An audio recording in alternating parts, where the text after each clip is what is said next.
আসসালামু আলাইকুম। যারা ঈদের নামাজ পড়তে জানেন না, চলুন জেনে আসি ঈদের নামাজ কীভাবে পড়তে হয়। তো আমি প্রথমে বলছি, ঈদ উল ফিতর হোক অথবা ঈদ উল আজহা হোক, উভয় নামাজের পদ্ধতি একই এবং উভয় নামাজের পূর্বে কোনো আজান একামত দিতে হয় না।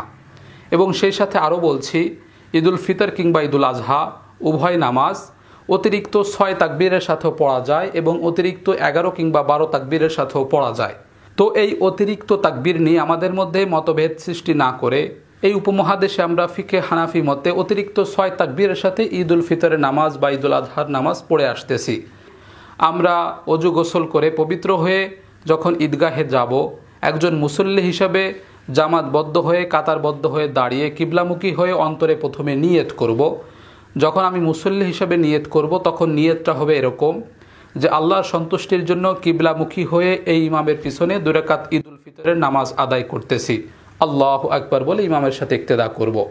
এবং যখন আমি ইমামের মুসল্লায় দাঁড়াবো, অর্থাৎ ইমাম হিসেবে ঈদের নামাজ পড়াবো, তখন নিয়ত করতে হবে এভাবে যে আমি কিবলামুখী হয়ে আল্লাহর সন্তুষ্টির জন্য 2 রাকাত ঈদ উল ফিতরের সালাত আদায় করানোর জন্য ইমাম হিসেবে নিযুক্ত হয়েছি বা ইমাম হিসেবে দাঁড়িয়েছি। এভাবে নিয়তটা করার পরে তাকবীরে তাহরিমা আল্লাহু আকবার দিয়ে হাতটা বেঁধে ফেলবো।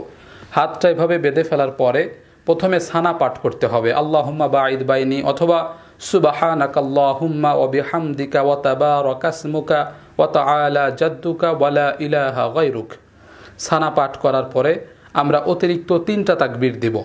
প্রথম তাকবীরে আল্লাহু আকবার বলে হাত উঠিয়ে ছেড়ে দিব, দ্বিতীয় তাকবীরে আল্লাহু আকবার বলে হাত ছেড়ে দিব এবং তৃতীয় তাকবীরে আল্লাহু আকবার বলে হাত বেঁধে ফেলব।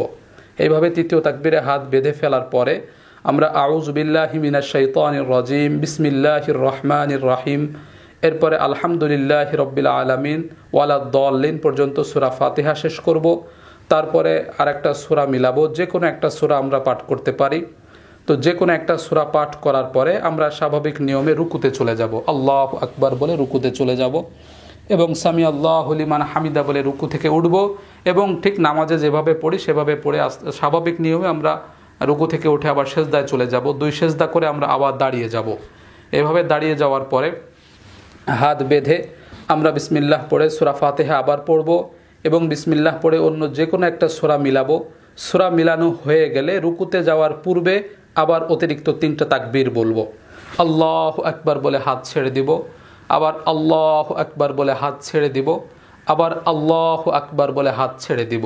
এই হলো দ্বিতীয় রাকাতে অতিরিক্ত 3 তাকবীর এবং চতুর্থ তাকবীর আল্লাহু আকবার বলে রুকুতে চলে যাব। এইভাবে রুকুতে চলে যাওয়ার পরে রুকুর তাসবিহ পাঠ করে রুকু থেকে উঠে এরপরে আবার 2 সেজদা করে আখেরি বৈঠকে বসে যাব। বৈঠকে বসে গিয়ে আমরা তাশাহুদ, আত-তাহিয়াতু, তারপরে দুরূদ শরীফ, এরপরে আমরা দোয়া মাসুরা পাঠ করার পরে দুদিকে সালাম ফিরাবো, আসসালামু আলাইকুম ওয়া রাহমাতুল্লাহ, আসসালামু আলাইকুম ওয়া রাহমাতুল্লাহ। এভাবে নামাজ শেষ করে ফেলবো।